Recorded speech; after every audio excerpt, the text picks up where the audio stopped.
Today we've got something really special. You can see I've got a guest. It's not just a person who I've met in the street. This is the brilliant, amazing Marco Visconti. When I tell people who you are, I often say Marco is an adept of magic, an expert in Aleister Crowley, and a high-ranking Freemason. Well, that's quite right, I would say. Excellent. And this walk today, we're going to weave a web of magic and mystery that is potent and latent in these streets of central London, following the trail of the man they called the Great Beast, and which I will be asking you about. Is was he a beast? If so, why did people follow him? Okay.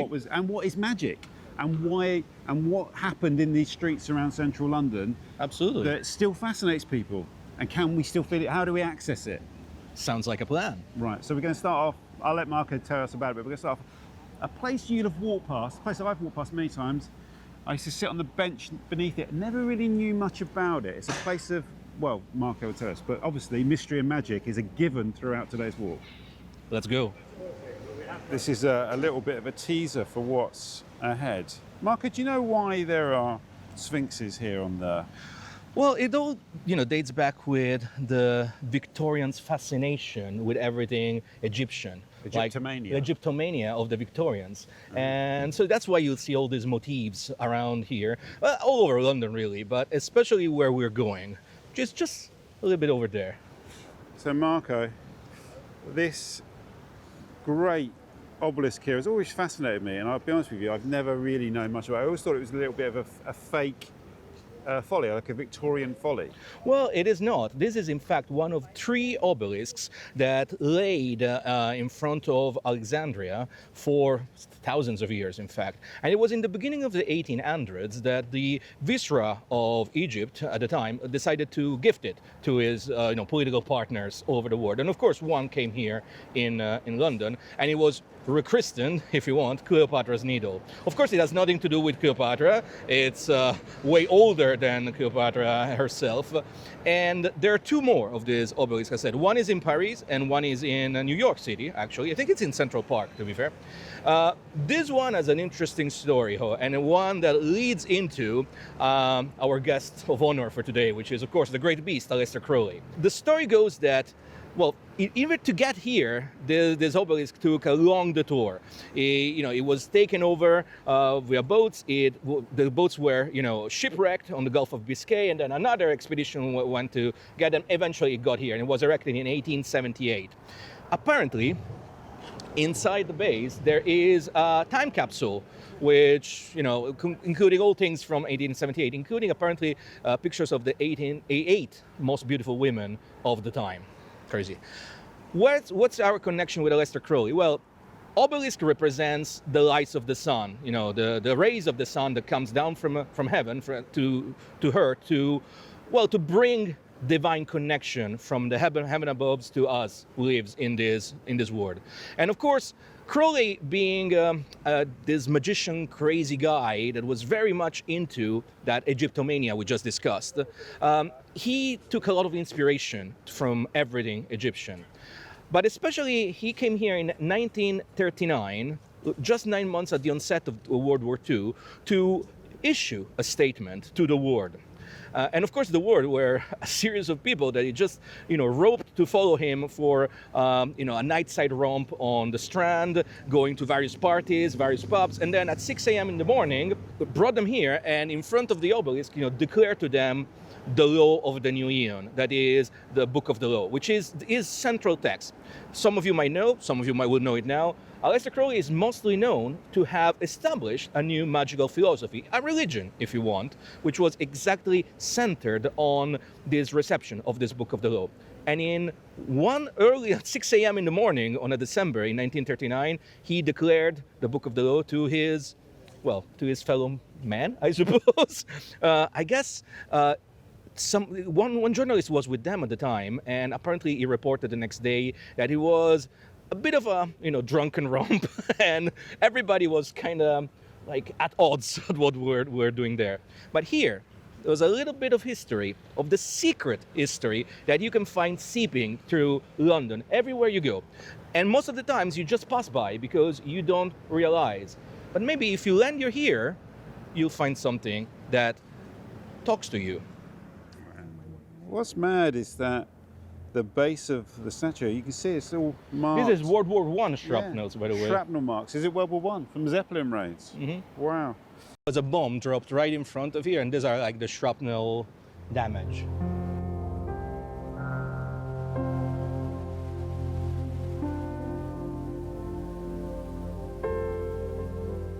What I love about this spot here, Marco, is the way that we're basically on the water. And in fact, if you were anywhere over there, you're essentially on reclaimed land. And you were saying that a lot of neo-pagans use this as a spot for rituals and ceremonies. Absolutely, absolutely. As you can see, right now we're not underwater, but if you were coming like at high tide, this would be all water. And so you have this idea of words that change and intermingle together. And that is that liminality that we hear so much being talked about these days. But in that liminality is where things can happen, where magic can happen. And so don't be surprised if you come, out here at Cleopatra's Needle, and you will find maybe people dressed in robes, or maybe people dressed normally, but saying things, doing, strange gestures and saying strange words.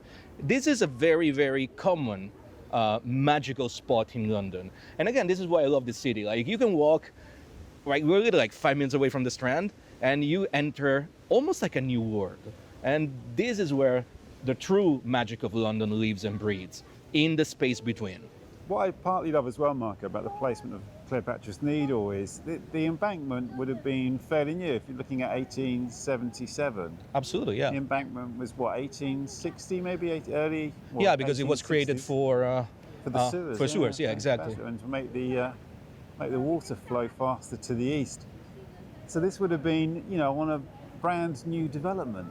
A brand new development that also harkens back to this mythical past of London and this connection with the source of all magic, the land of Cam, Egypt, right?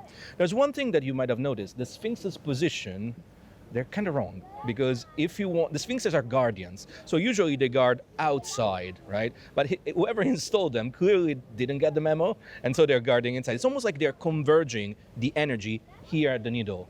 This is, again, why I think there is a very strong current here. You got the Thames, you got the stories of the city, and you have the two Sphinxes almost like guarding inward this nexus of energy. I'm pretty sure some ley lines crosses here. We should ask Ian Sinclair. It's made up, so we can definitely have that. Exactly. Yeah. So we're going to pass through Embankment Gardens, slosh through the fringes of the Thames, and make our way up to what would have been the bank of the Thames up there on the Strand. And we're going to go to now one of London's oldest bookshops, if not the oldest. No, Hatchard's is the oldest, still in existence, but it must be the second or third oldest bookshop in London. We're going to pass up Buckingham Street, and I just noticed this plaque here, which is of interest to the viewers and the work of this channel. William Smith, 1769 to 1839, the father of English geology, made the first geological map of an entire country, England and Wales, in 1815. Lived on this site. Here we've got the wonderful Eleanor Cross, or well, a replica of the Eleanor Cross. Hey, which Henry is that? Henry II, Henry III? One of the Henrys, isn't it? One of the Henrys. One of the Henrys. The first three merge into one for me, really, although they're very distinctive. Mark, you said Crowley had something to say about the Eleanor Cross. Well, he did. He had something to say about Charing Cross in particular. I'm going to read it from his most famous novel called Moonchild. And there he says, like, this city is monstrous and misshapen. Its mystery is not a brooding, but a conspiracy. And these truths are evident above all to one who recognizes that London's heart is Charing Cross. Wow. And of course, it was where measurements were done from. I think maybe they still are. They still are. When they say distance from London, it's from there's two locations. One is Charing Cross, and the other one is the GPO, which isn't there anymore. But often it wasn't seen as a heartland. Of course, it would have been between worlds, between Westminster and the city, right? And it's the omphalos, right? Once again, it is again like the umbilical center of the city, where from all the various things spread, and all the mysteries of the city spread from here. Crowley didn't really like it. Crowley had a very strange love and hate relationship with London, but he certainly immortalized it in Moonchild. So there's that.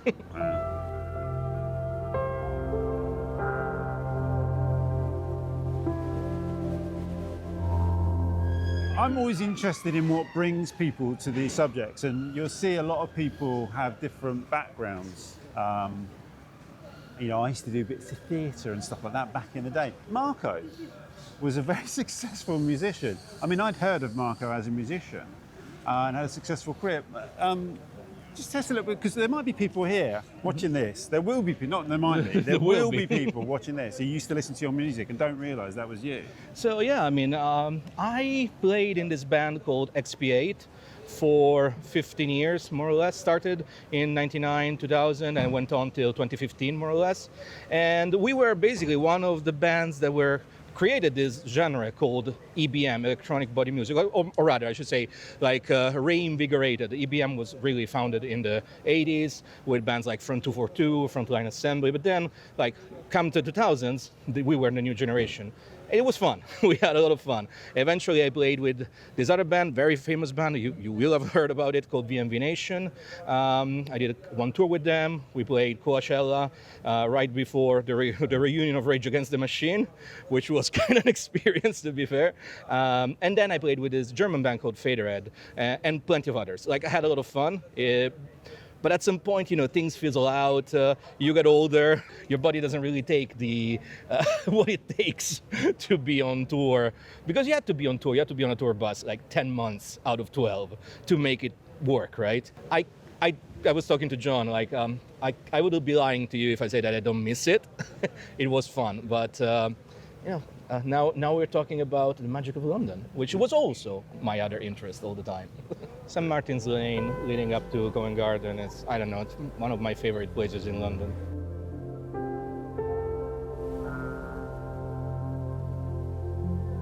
And here we are in a very special street, Cecil Court, which is the heartland of London's kind of antiquarian book district. It's still going. You know, there was a period of time when people feared Cecil Court's days were numbered. And down here is one of our key magical, esoteric locations. The danger with looking in Cecil Court windows is you see books that you would love and you might find, oh, actually, that's not bad. So what's the one? It's the H.P. Lovecraft that you I'm see. looking at those are very beautiful first editions. Look at that. H.P. Lovecraft's The Shuttered Room. Yeah. The Dagon as well, another macabre tale. Yeah, and they're £225. I once picked up a copy of The Naked Lunch, a paperback, Okay. by William Burroughs, completely knackered, falling apart. And I opened it and I thought, oh, £4.50, I'll get that. And I said to the guy, he went, oh, this is £450. And I was like, why? Because it's signed. Signed. You know, coming to Cecil Court, you find all these beautiful shops. They're very unique. And they're very risky for your wallet because you feel the pull towards these treasures. And from time to time, you just have to go with it. You're going to regret it the next day, but don't worry about it. But you've got the book.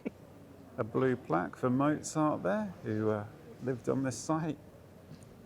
We encountered Mozart not long ago, didn't we? Down in on the Circle Line walk.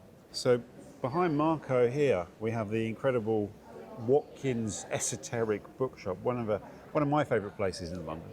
Watkins is one of those real place where, like, the living history of magic is, well, it's alive and breathing, really. This bookshop has stood here since 1890, like, more or less, like the 1890s for sure. And it started as a theosophical bookstore. So the bookstore that was connected with the Theosophical Society of Elena Blavatsky, Annie Besant. And what was interesting is that it was also a place where all the various occultists of London of the time used to congregate, because of course they would find all the books and all the grimoires and all the strange knickknacks that they would need for their rituals. Most notably, all the magicians of the Hermetic Order of the Golden Dawn, of which Crowley was a member. He was famously initiated in the Hermetic Order of the Golden Dawn in 1898, if I'm not mistaken. I think I'm right. There's an interesting story about Watkins and Crowley. It was reported by John Simons, which is one of his first biographers. And the story goes, I mean, let's keep it as one of the myths of London, right? Is that one day Crowley came here and told the owner, John Watkins, that basically he would make all his stock disappear with a magic spell. And of course, everybody laughed, but then they closed their eyes and Crowley said something, we don't know exactly what, and when they opened their eyes, all the stock was gone, all the books were gone. As you can imagine, that can be a little bit disconcerting, right? But again, the legend goes that eventually, Crowley would tell the persons to close their eyes again, and more magical words were uttered, and lo and behold, the books were all back there. I don't know if this is true, but it's definitely a great story. And it happened here. And you can still visit to this day. Now, what's interesting with a story like that, I don't think Marcus expects anyone to believe that those books actually disappeared. But what's interesting is, I feel like we all have a desire. We love stories, right? Yeah. We love stories. And what I'm interested in with Crowley is, from all accounts that I've read, he was an unpleasant person. Absolutely. We cannot deny that. Yeah, no, it was Aleister Crowley, what a guy. I think a lot of the kind of thing of the idea of good and evil, I don't think he did bad things to people's person, as far as I'm aware, unless you know otherwise. Let's say that it might have been particularly nasty to his lovers, in particular, both men and women. Let's say, I would, as much as I love, Crowley's philosophy, I don't think I would love to go on a walk with him like I'm doing with you right now. That's a relief. That's really. But I think what I'm saying in terms of, like, I've mentioned Magick before, and obviously I'm not involved in any of that in any kind of codified way. But the thing is the idea of stories and mysteries in the landscape. If someone says to you, "Do you want to hear a secret?" People go, "Yeah." Yeah, of course. You do want to. Particularly now, you might think, "I don't want to hear the secret of how to bake sourdough bread. I'm not going to do it."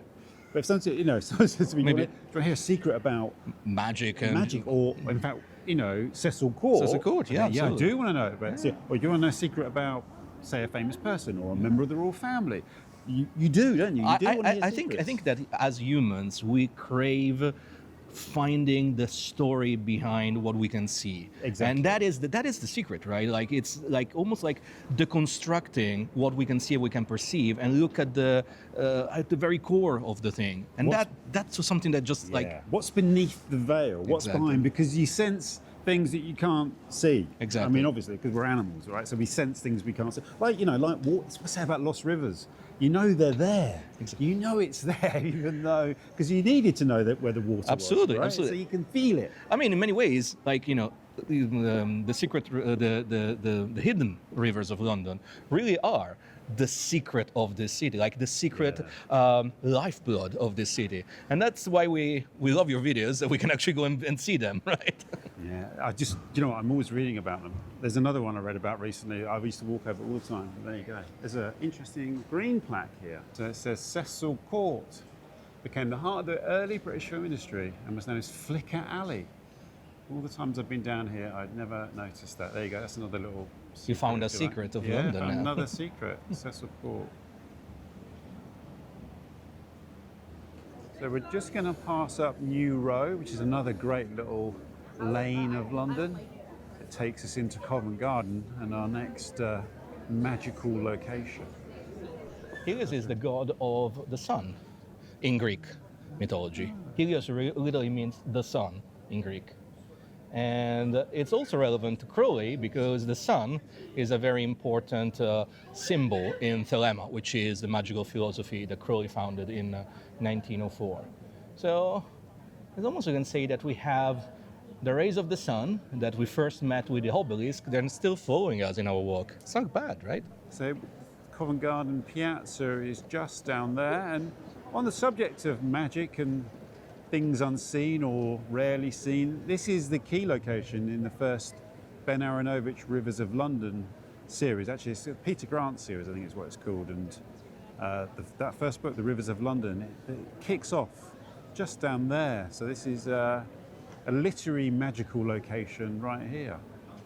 So now we're going to turn into Henrietta Street, which is the next location on what Marco calls his Crowley Crawl.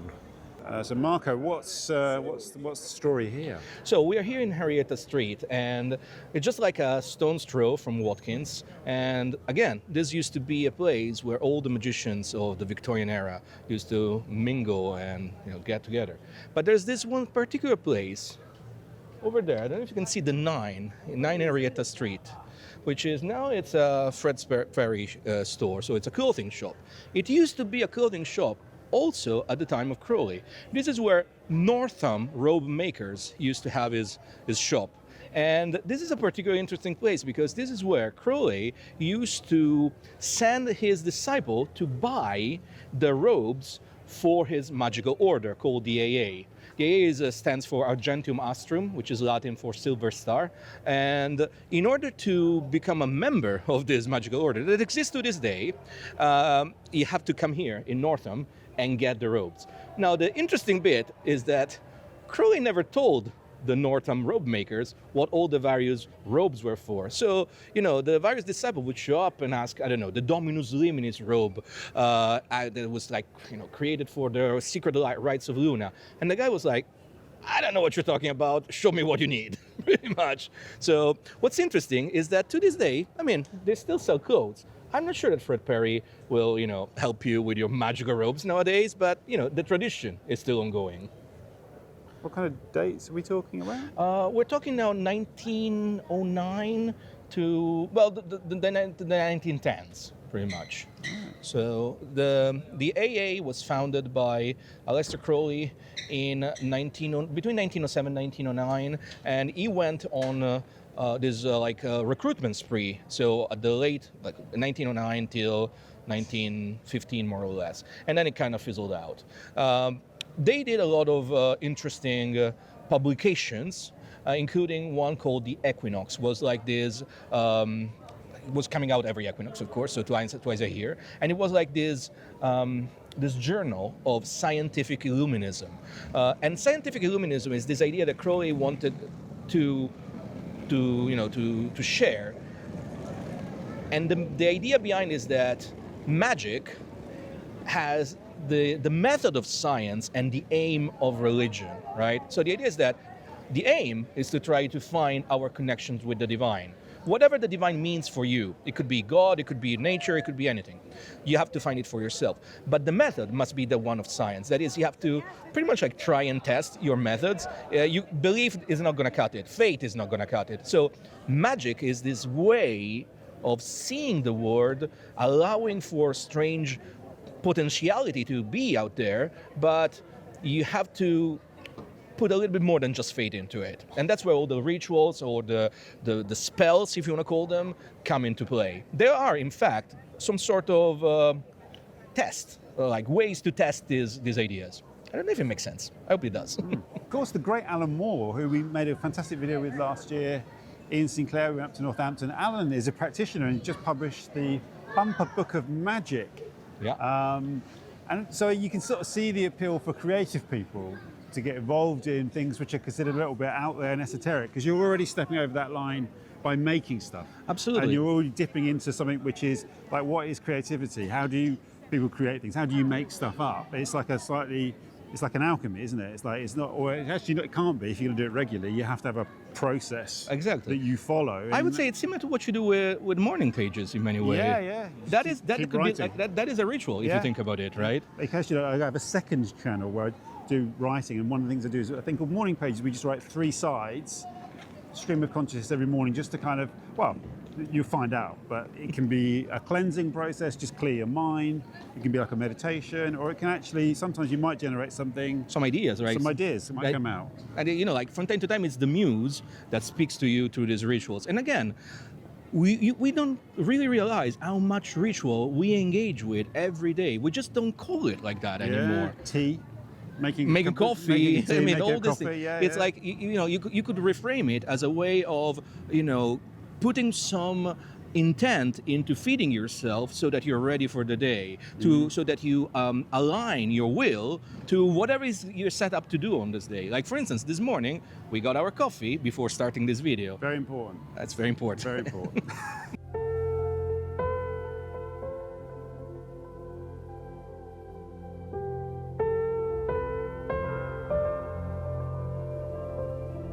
Just going to go along the side of Floral Street. This is a little bit of a hint for a future video, and I'm not going to say any more than that, but you'll be seeing this location again in a couple of weeks. This is an astonishing building here. I've always been fascinated by it. One thing I think I learned the other day, though, is it's got 17 to 1967 on there. Apparently this building is 1920s, Marco, right? You were saying? Well, so this is, of course, Freemasons Hall, which is the living, beating heart of what we called English Freemasonry or regular Freemasonry. Complicated, let's not go there. This was built in the interwar period. In fact, it was built as a celebration of the 1918 armistice, and it was built like that place you see over there. It's really, there's like an altar to peace itself.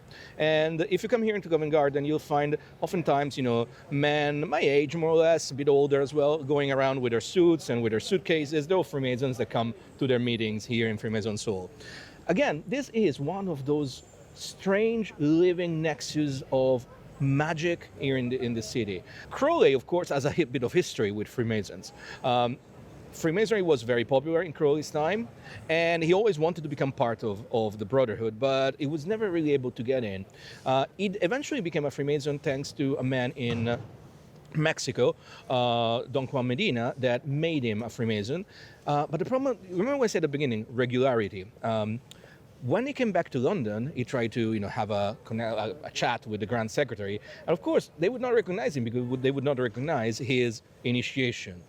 Eventually, he would become a regular Freemasonry through a continental lodge in France called Anglo-Saxon Lodge, number 37, I think. Don't quote me on that. But again, a lot of Freemasons nowadays still debate if Crowley really was a Freemason or not. Now, what's interesting is that there's a secret on this building. It's one of the best kept secrets in London. That is that, well, join us, we're going to show you. So, Marco, the secret you were going to reveal is being denied. It's been denied to us because, unfortunately, there's a members-only event today. It's closed. But otherwise... But I think we can tell you the secret anyway. Yeah. Inside Freemasons Hall, when you can access it, there's a pub called the Goose and Gridiron. And the name Goose and Gridiron is it harkens back to the original pub that was in near St. Paul's Cathedral, where the first Grand Lodge, called the Premier Grand Lodge, came to be in 1717. Well, if you want a pint for under £6 in London, this is where you have to go. There you go. So it's normally open, but they're doing a thing in there at the moment. So we can't get in there. That's where we're going to go for lunch. So we're going to stop for lunch somewhere more banal. So this building here, Mark has just pointed out, there's some plaques there. The Football Association first met at Freemasons Hall, and the Geological Society first met at So you can tell, obviously, Freemasons get involved in all sorts of stuff. But this is the original Freemasons Hall here. There you go. So we're just going to pass up Kingsway here, looking for a Magick sandwich, and then we will move on to the next very special location. We had a delightful sandwich, and now we're picking up the magical trail, which of course must lead us up Bloomsbury Court to Swedenborg House. Now, our visit to Swedenborg House is mostly pragmatic because we're nearby, and I'm going to pick up my copy of Lud Heat by Ian Sinclair. That's featured in a recent video, but also some people see Swedenborg House as now some sort of epicenter of interesting, unconventional ideas. Whether the word magic would come into it or not, I don't know, but it certainly emanates something anyway, and I love it here. This walk today is taking some of my favourite streets. Here we're in Museum Street, and Marco is standing outside the next location, which he's going to tell us about. And so we are here in Museum Street, and behind me you can see Atlantis Bookshop, which is in fact another of those very unique places you only find in London, another magical bookshop. And this is a very special one because Crowley used to be a very he used to be here all the time, pretty much. He was a very good friend with Michael Houghton, which was the founder of Atlantis Bookshop. But Crowley wasn't the only one. Like a regular punter here. We had, for instance, the founder of Wicca, Gerald Gardner, allegedly used to meet in the basement of Atlantis to conduct his rituals. Freemasons, Rosicrucians used to meet here. In fact, the Societas Rosicruciana in Anglia meets in the basement of Atlantis to this day to have their monthly gatherings.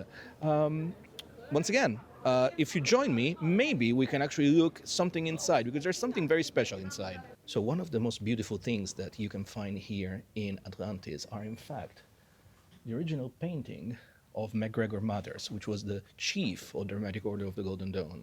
And you see this painting in books, like all the kind of like books on the Golden Dawn, and the original is here in London, over there.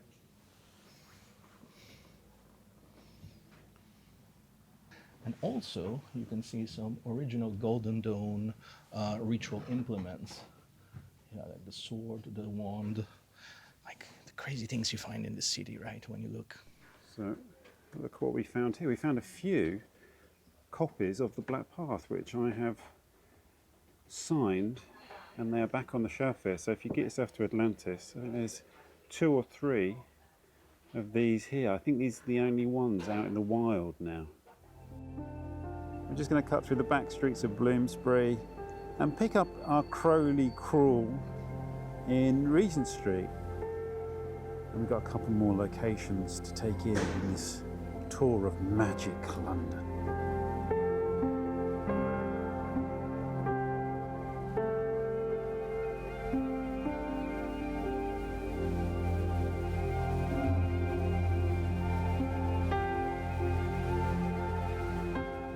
Going down Oxford Street now, with the Christmas lights are up but yet to be turned on. So we're taking a detour down the street. I can't remember the street, but this is a great street for pubs. There's a line of fantastic pubs. The Clachan here is the first of them, and there's a series down here. I think I have covered this in my one of my Soho videos, this street, and it's always a joy to walk down here. Obviously a street, the name of which momentarily escapes me. We're just crossing Beak Street and we're on our way to the Café Royal. So here amongst the hustle and bustle of Regent Street, we have an incredibly important location in the story of Magick and Crowleyism. Telema, indeed. Yeah. Telema, which is this Greek word that means wheel.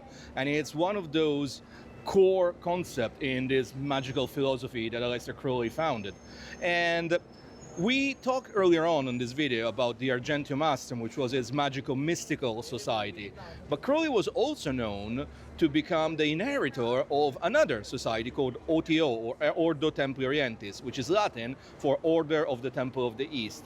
And the OTO is a still existing para-Masonical society. Like again, we stepped by the Freemasons in Covent Garden, and so this is another tie. You can imagine that it was like an attempt of making Freemasonry a little bit more Thelemic. Here in Regent Street, somewhere over there were the first headquarters of the British section of the OTO. And it was like something interesting happened because around 1918, they were raided by the police, right? Like Crowley was starting to develop a very questionable connection with the press, and I would say most of the time completely undeserved. But at the same time, during at the height of the First World War, in fact, since the OTO or the Templi Orientis had German ties, the police raided it to see if there was a front for a spy network. It wasn't. It must have happened somewhere over there. So we're going to walk through the wonderful St James's Church, Piccadilly, which will bring us out into Jermyn Street, and the location where Aleister Crowley once lived. So Marco, we found our way here to 93 Jermyn Street, just behind the wonderful St James's Piccadilly Church. What are we doing here? What's this all about? Was he a tailor? No, it was definitely not a tailor. 93 Jermyn Street was one of the last, if not actually the last, of Crowley's residences here in London. And he moved here towards the end of his life in 1942. And at the time, in fact, on the bottom floor, there was still the same cheesemonger shop that you can find it today. Great cheeses, by the way. And he used to complain about the smell of it a lot, apparently. it's interesting because it's here that he penned what I personally consider like his best work, or at least like his most accessible work, which is called Magic Without Tears, which is a name that I used also for my own online community. I call it Magic Without Tears. I like the idea of, you know, making this strange magic available to everybody, right? There's also these stories that he would, you know, chant in the Enochian language, the angelical language that John Dee and Edward Kelly received through their own angelic conversation, and he would use it to entertain his guests here. And of course, also here he would receive visits from Frida, Lady Harris, with whom he would go and you know, create the Thoth Tarot, which, you know, it's possibly one of the most well-known tarot decks in existence today. So again, a little number here, 93. That's where a lot of the magic of London has happened, away from the hustle and bustle of Regent Street, which you just visit. And you will have noticed, look, 93 Regent Street, 93 Jermyn Street. Well, 93 is a very important number in Thelema. It is the number of the word Thelema, derived through gematria, which is a numerological application of Kabbalah. So whenever you see 93, think of Aleister Crowley, and there's a connection there. Well, thank you so much, Marco, for that Crowley Crawl, that journey through the magic of London, or one version of magic of London. There's lots of different types of magic of London, but this is literal magic of London. Fascinating for me. Really, really enjoyed it. Thank you so much. Where can people find out more about you? I'll link obviously to your YouTube channel, but then also... if you go on marcovisconti.org is my website, and you find all the links to my books, to my courses, and if you're curious about Crowley, I can tell you about Crowley forever. And your book, the Aleister Crowley Handbook, and what's your new book called? The new book is coming in the 2nd of December. It's called Aleister Crowley's Mysticism, A Practical Guide. So yeah. Brilliant. Brilliant, you heard it here. So thanks for that. Thanks for you for coming along with us. And thanks for watching. Thanks to my wonderful supporters on Patreon, YouTube members, all the lovely people that watch these videos and leave great comments, which we love. We love the comments. And so, as I always like to say, I look forward to seeing the next walk, wherever that may be. There's a little bit of a teaser for a forthcoming walk in today's video.